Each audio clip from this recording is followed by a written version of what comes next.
मौजूद है इस वक्त जयपुर की सांगानेर विधानसभा में, जो अपनी कला और संस्कृति को लेकर जानी जाती है।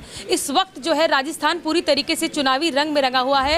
हम मौजूद है इस वक्त पुष्पेंद्र भारद्वाज के साथ, जो यहाँ पर कांग्रेस के दमदार प्रत्याशी के रूप में जिनको देखा जा रहा है। उनसे जानेंगे कि किस तरह की चुनावी रणनीति उनकी चल रही है, क्योंकि चुनाव का समय है, आरोप प्रत्यारोप का समय यहाँ पर चलता हुआ दिखाई दे रहा है। पुष्पेंद्र जी, आप कह रहे हैं कि जो सामने वाला जो प्रत्याशी है भाजपा का, वो बाहरी व्यक्ति है और गूगल मैप से जो है विधानसभा में घूम रहा है। उनका कहना है कि कांग्रेस तुष्टीकरण की राजनीति करती है, भ्रष्टाचार की राजनीति करती है, महिला रेप बढ़ते हुए दिखाई दे रहे हैं। क्या लग रहा है, जनता किसको सही समझे और जनता किस तरीके से फैसला ले? देखिए, वो बाहरी है ये मैं नहीं कह रहा, ये पूरा सांगानेर विधानसभा कह रहा है।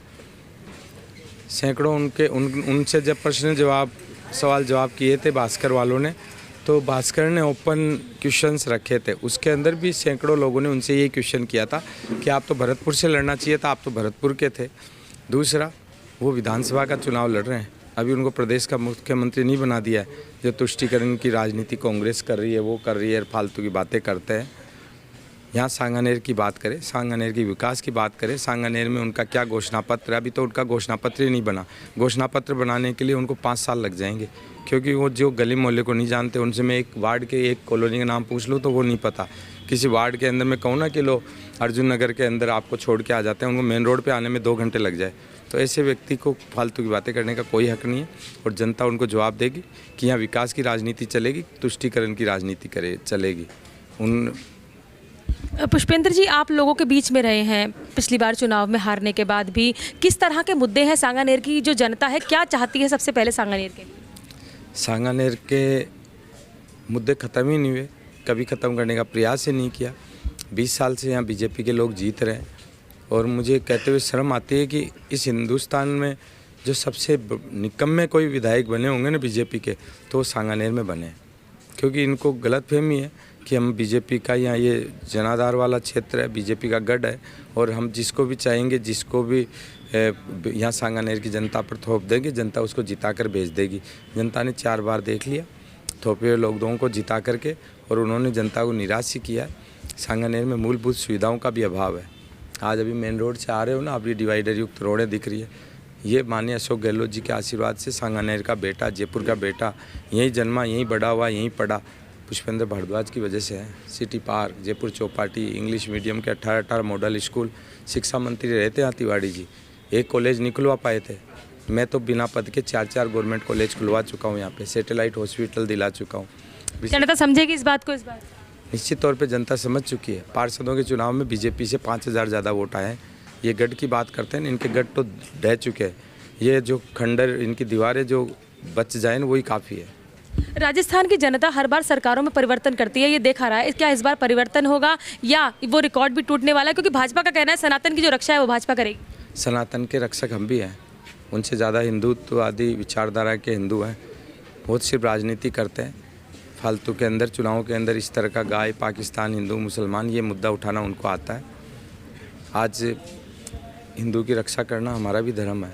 हर जगह भगवान श्री राम जी के हम भी वंशज है, भगवा हमने भी धारण कर रखा है, लेकिन उनको राजनीति इन्हीं मुद्दों पे करनी होती है। लेकिन जनता जानने लग गई है कि इन चीज़ों से ऊपर उठ करके हमारा क्षेत्र भी होता है, हमारा विकास भी होता है। कोरोना जैसी महामारी के अंदर जब लोग मर रहे थे, ये लोग नहीं आए थे उनको बचाने के लिए। भजन लाल जी 250 किलोमीटर दूर बैठे थे, पुष्पेंद्र भारद्वाज जी जनता को ऑक्सीजन सिलेंडर दिलवा रहा था, बेड दिलवा रहा था, राशन के पैकेट्स, खाने के packets, remdesivir injection, vaccination camp. तो ये घर घर सैनिटाइजेशन बीजेपी के कोई नेता नहीं करवा रहे थे। भारतीय जनता पार्टी ने कहा है जो कांग्रेस की सरकार में महिला असुरक्षा बढ़ी है, उसको लेकर एंटी रोमियो स्क्वाड का जो है गठन किया जाएगा। ये सारे गठन कांग्रेस कर चुकी है। इनके पास तो घोषणा बनाने के लिए कुछ है ही नहीं। घोषणा पत्र बनाने के लिए ओल्ड पेंशन स्कीम इनको डालनी चाहिए थी। इनको चिरंजीवी योजना का दायरा बढ़ाते, हमने तो 50 लाख तक किया माननीय मुख्यमंत्री जी के आशीर्वाद से। उसको करते 1 करोड़ रुपए तक का इलाज फ्री करेंगे। इनके पास में कोई विजन नहीं है।